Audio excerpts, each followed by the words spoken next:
The beliefs that we were installed with end up being how we experience the entire world. Right now, you are all having very different experiences. Based on the belief system you've got, you are seeing, feeling, hearing, and experiencing the world completely different.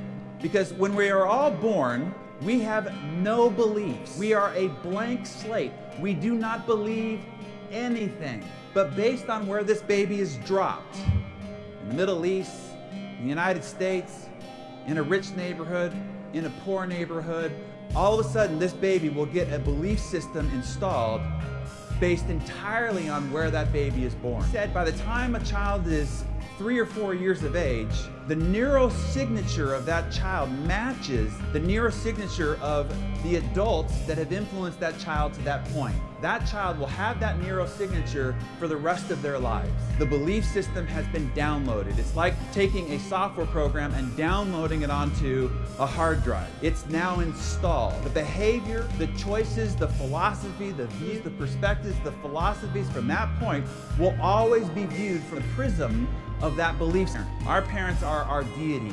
They are God-like because they have the ability to basically shape our entire being when we have that blank slate. These adults are installing software on your belief system. The most powerful and impactful influences in your life will be the peers around you, certainly at the young age.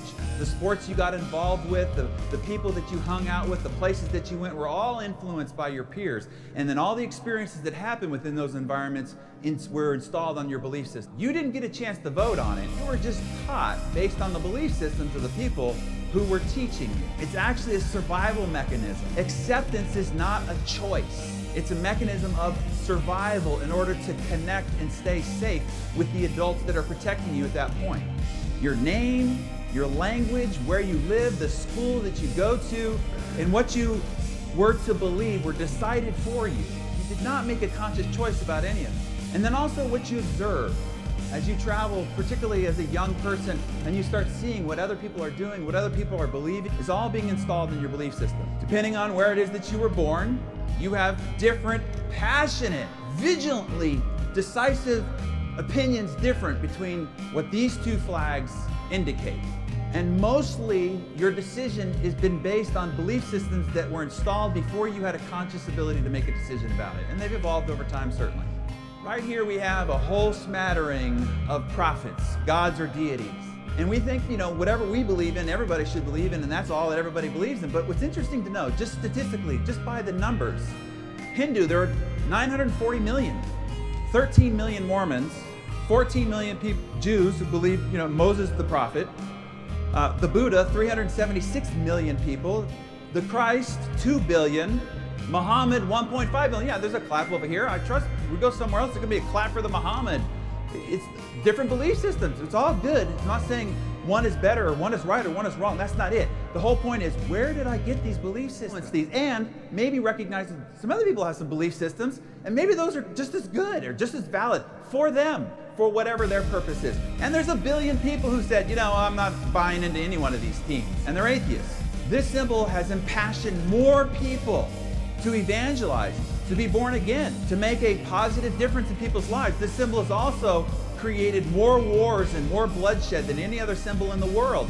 However, this symbol, for a millennia before Christ, was the symbol for the god of Thor.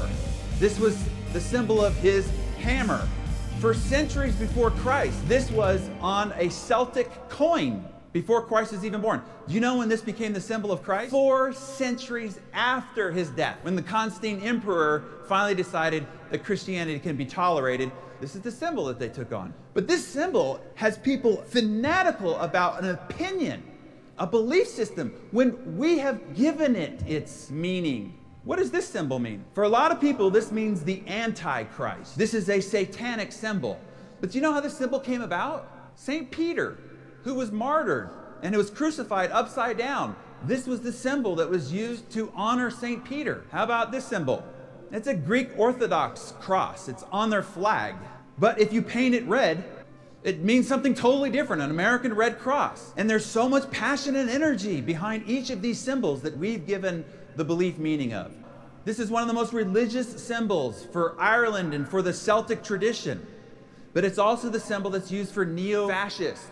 It's also the symbol that the Zodiac killer left behind when he committed murder. I'm just trying to give you a sense that the beliefs we have about these symbols are made up. We've given it definition. We've given it meaning. I'm telling you, the beliefs that you have about your potential, the beliefs of what you can and can't do, what you're good at and not good at, are made up. You have given it its definition. Every man is the creature of the age in which he lives. Very few are able to raise themselves above the ideas of the times. And I want to challenge you to raise yourself above the ideas of your parents, your community, your society, and whatever little voice has been planted inside your head that's keeping you back. Your installed beliefs are your visual prism. They literally are like walking around the world with 3D glasses, and everything you see around you is reinterpreted entirely different based on your visual prism.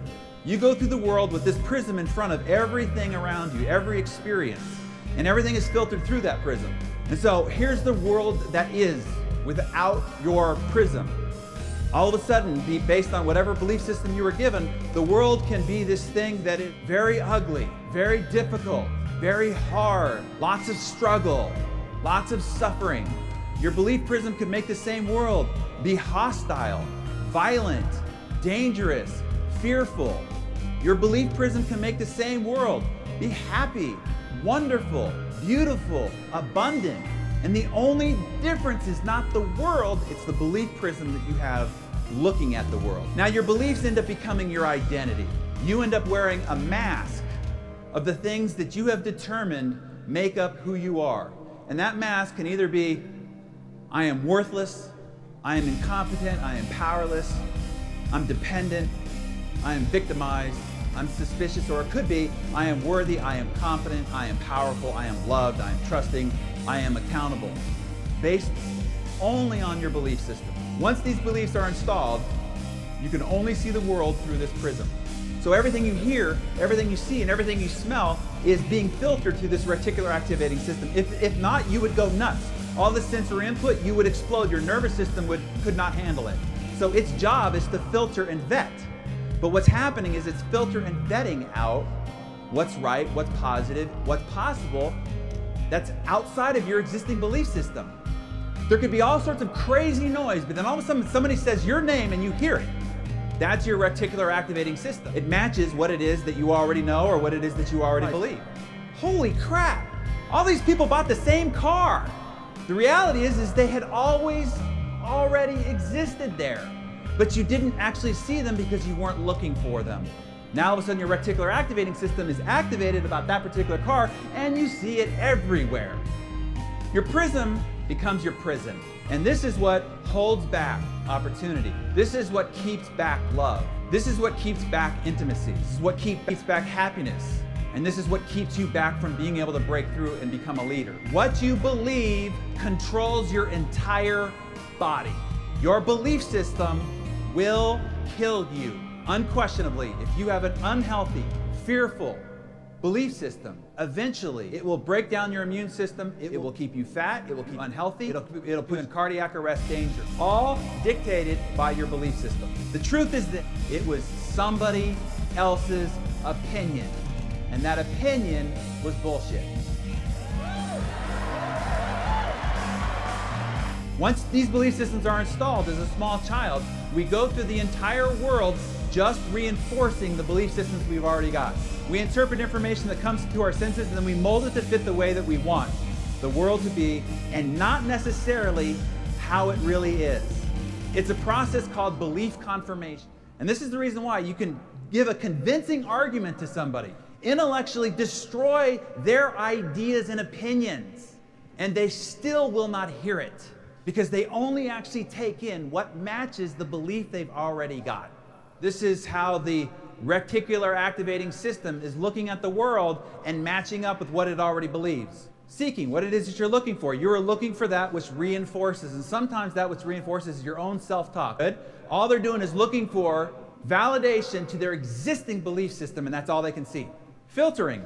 This is what's called a confirmatory bias. We ignore data that contradicts. So if you're a Republican, you're ignoring all the data that's positive about the Democrat. You're not even hearing it. It's not even connecting. If you're a Democrat, same thing. If you're from the West or you're from the East, you're only looking to validate what you already believe. You are not interested in believing anything different than you already believe. That is true of your belief about your potential, true about your belief in your ability to succeed. Recalling. This is what's called hindsight bias. You actually go back through the script of your life and start matching up with things in your past that confirm and validate your beliefs. Even if it's misinterpreted, distorted, and skewed, you will go back and match your history with your current belief system. Psychological ruts are created inside the mind. Actual, inside your gray matter, ruts are created. And when you are stressed, when you are challenged, when you are rejected, whatever the stress is, you will go right back to your previous installed belief system. This is the reason why alcoholics who become sober, they can go for 6 months, 2-3 years, and then all of a sudden they get in a circumstance, a life situation that creates stress, and they go right back to their previous coping mechanism, their previous belief system. And then this becomes your identity. The longer that you've held on to these belief systems, the more publicly you have declared this is what you believe. You have built and dug deeper root systems into your psyche, and you're less likely to give it up based on how long that you've held these beliefs to be true for you. It becomes your identity.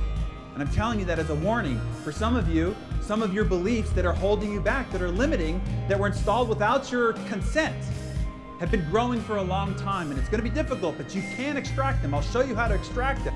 Belief is a skill. It is something that you can learn. You came in with no beliefs. You were trained to have these beliefs. They're all learned, so that means that they are unlearnable. You can reshape your beliefs. You can unlock the prison doors. Validated. There is a link between the mind and the body. What you think and believe will affect how you behave and perform. Thus, shape your entire life.